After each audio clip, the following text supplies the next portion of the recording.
Hi class, so today we're going to be working on writing and evaluating composition functions.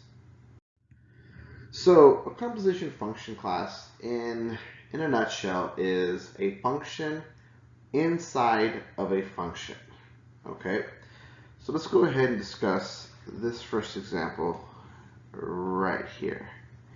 So what's being said is we're going to have f of g of x. And this is what's happening. Again, f of g of x. The way I typically like to teach this is I teach it with this g value being our inner and f being our outer function. Okay, and you're always going to want to start in and work yourself out. So really what I'm trying to get at is you're going to solve g of x first. Okay, solve g of x first.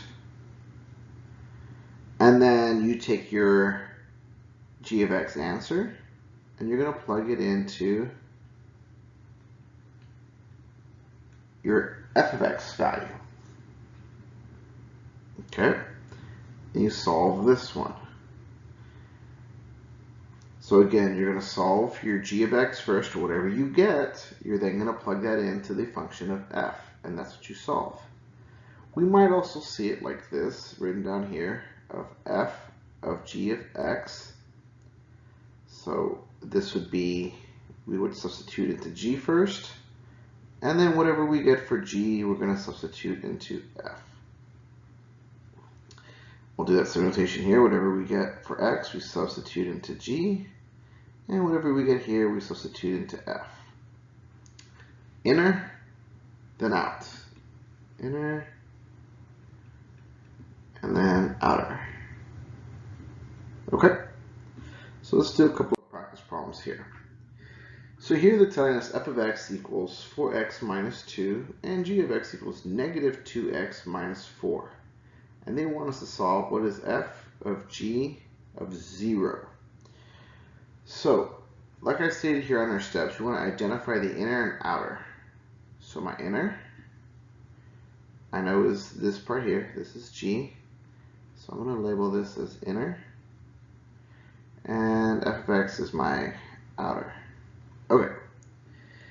And then I'm going to substitute my input value into my inner function. So my input value is 0. It tells us there. So we're going to do my inner equation, which is g of 0. I get that 0 again, it's given, equals negative 2, substitute 0 in there, minus 4. Okay? And then we'll work this out. So we're going to say g of 0 equals, well, negative 2 times 0 is 0 minus 4. So g of 0 equals negative 4. I'm going to underline that because that's important. So we've done step 1, we've done step 2. On our last step it says use the inner function output, in this case it is negative 4, and substitute it into the outer function. So my outer function now is this f of x equals 4x minus 2. And I'm going to substitute that negative 4 in for x. So we're going to say f of negative 4 is equal to 4 times negative 4 minus 2. And then we just solve. So f of negative 4 is equal to 4 times negative 4 is negative 16 minus 2. So f of negative 4 equals negative 18. So my answer here, when we state it, we're going to say f of g of 0 equals negative 18. That's your answer. Let's do one more. So first thing we want to identify is our inner and our outer. This g value here is our inner. And so that makes our f of x here our outer. Let's go ahead and substitute our value. In this case, again, we have 0. This could be any number. We're going to go ahead and start off with g of x equals 2x plus 4. And we'll say g of 0 equals 2 times 0 plus 4. So g of 0 equals 2 times 0 is 0 plus 4. So g of 0 equals 4. Underline that guy, he's important.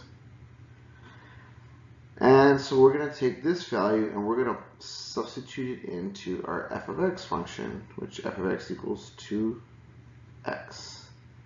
We're going to take this and we're going to plug it in here. So what that means is we're going to have f of 4 equals 2 times 4. So f of 4 equals 8.